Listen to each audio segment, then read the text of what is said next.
your pastor is not going to leave the ELCA you are. Your pastor will find another call. And you should send your pastor on their way rejoicing. Seriously, I mean, I don't know who the rejoicing will be by. Perhaps both. You know, maybe it will be both. You know, because everybody will find a place where they fit. But I'm just telling you that there, for the foreseeable future, will be far more candidates seeking calls in LCMC congregations than we have calls available. And if you join this association, you will find a pastor if you're looking for one. And I believe that NALC may indeed have the same situation, you know, after they get formed later this summer. I think I need not point this out, but I'm going to, because it's very obvious. I laugh not because it's funny, but because it's so sad, and because it's so common. And what's the one quality that comes out in that statement? Just take that statement as just a naked statement. You don't know that person. You just know they're a pastor. They're supposed to be tending Jesus' flock, right? They're not the good shepherd. And they say that. What's the one quality that you know about that person? They pull power. They're threatened and they pull power. That, I'm sorry to say, is an abusive relationship. You're already in an abusive relationship because the only way to show leadership is to, number one, you threaten me, I'm going to pull power on you. That's an abusive relationship. We're in an abusive relationship with the ELCA. What do you do about that? Do you enable it? Or do you come clean and understand where the healthy, faithful green pastures are? I mean, the laity, you know that. Okay. More questions? Randy. Good afternoon. I'm Randy Tripp. I'm with Christ Redeemer in Canton, Michigan. And you mentioned that there's many congregations out there that haven't really gotten into the spiritual warfare yet. Ours is one of them. Last Saturday, I attended the forum with Bishop Marsh, and then Sunday we had our congregational meeting. I entered into new business that we need to start discussing this because we haven't. And my wife left me a little note on this, and she said, I'm not sure how many church members feel a need to know more about the policy. I spoke with quite a number on the way out of church last Sunday, and they didn't seem to be that upset with the whole thing. And I think what the situation is for me, I'm president of the council, so I need, you know, and I feel very strong on this issue. It shouldn't be an issue, but I do feel very, very strong on it that our church is getting away from what it should be doing. And so I need, and I'll probably be emailing all four of you, first thing I need to do is educate, and before we move on. And how do I go about doing that? The question was, how do we move forward with education, which is obviously a critical point in all of this.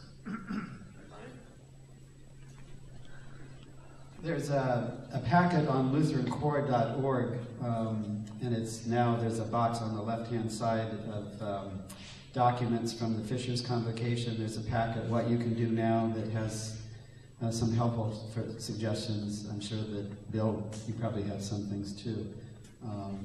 So, you know, some of that's already in writing. Some of it we can do by email and phone. We've been out of the ELCA for 9 years in LCMC, so we haven't really produced materials that would help congregations to deal with the current issues in the ELCA. But if you do want a DVD about LCMC, there's a DVD in the back on the table that has the presentation, the longer presentation that I usually make to congregations on it is one of the chapters.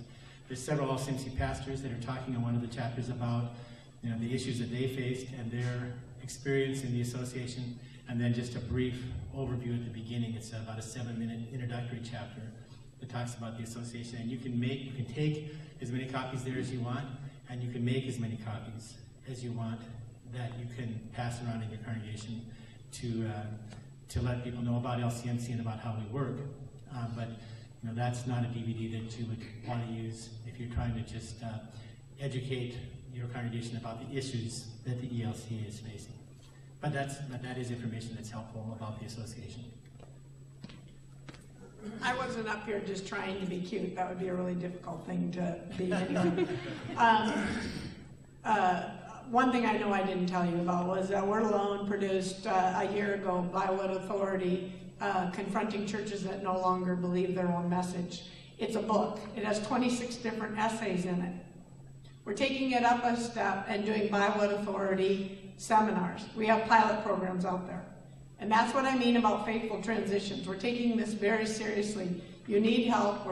We have together a multimedia packet, a press kit. How do you reach out to your congregation in your wider community? How do you use your local press? And then take this book and break it down. There's 26 different authors in it, all addressing the same question. By what authority can a church make a decision like this? And this isn't the issue.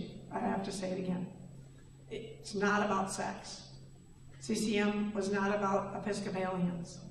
What it's about is, do we stand over the Bible and tell it what we want it to say to us? Do we stand over God and tell him who he is? Or does God and his word stand over us and tell us who we are and what we're supposed to do? That's the issue.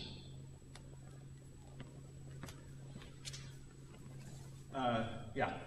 Just real briefly on the authority issue you were talking about, the power play.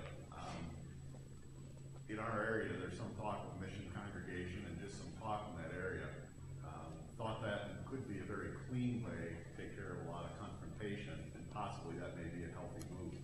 However, in the last week, 5 ELCA clergy in the area attempted to try to start getting at the root of who was behind that movement and wanted to call those people before them so they could talk about 2 things. One, sheep stealing. They don't belong to you. How can you steal them? Yeah, their words, not mine. And also, to start to discredit the group. If you run into that sort of thing before, because I think the thought is that generally when you would leave, that would make things go away. The sense we're starting to get now is that may not be the case, and it may continue beyond believing. Have any history with it? Do you have any words of this way? 10 years of history. I mean, Mark was the vice president of WordAlone for all these years, so 10 years of history. 10 years of history that there's one thing that underlies the whole thing. Somebody has to be the bad guy. Okay, this is what I was talking about, the fig leaf and all this. Everybody ducks and covers. Everybody wants to be nice and be politically correct. But somebody's got to be the bad guy. And look who it is. You just stand up and say, I do not believe this has anything to do with Jesus Christ crucified and risen. And we need to look at this. What do you expect? People think they've sucked into this what it means to love God and serve God. That's why I read that one quote, right? It's duck and cover. You want to pray blessed to be a blessing? You want to be blessed by God? Duck and cover. He's going to put you out in the front row like he did Jesus, and guess what happened to him? And if you don't believe it, look at every one of the disciples did put their head down, warm their hands at the fire. Everybody denied Jesus. Everybody betrayed Jesus, right? He had to do this one on his own, folded up his napkin, walked through the door, confronted them, right, with his scarred hands. And then what happened? The world changed. Okay? The world changed. And everybody but John was martyred for that faith. It was a bloodbath. That's why I said it's a different religion. 2 different faiths? That's right. This other one, this isn't Christianity. So the lay people have to stand up and say, this isn't what I was taught. When I memorized the small catechism and that, I think it said a lot about that the blood of Jesus Christ and what he saved me for. I just don't think this rings true. And then you're going to be the bad guy. And then you're going to have to call the other bad guys, the WordAlone Network. We're such bad guys. We stand up for Jesus Christ. That makes us bad guys. We're such rebels, right?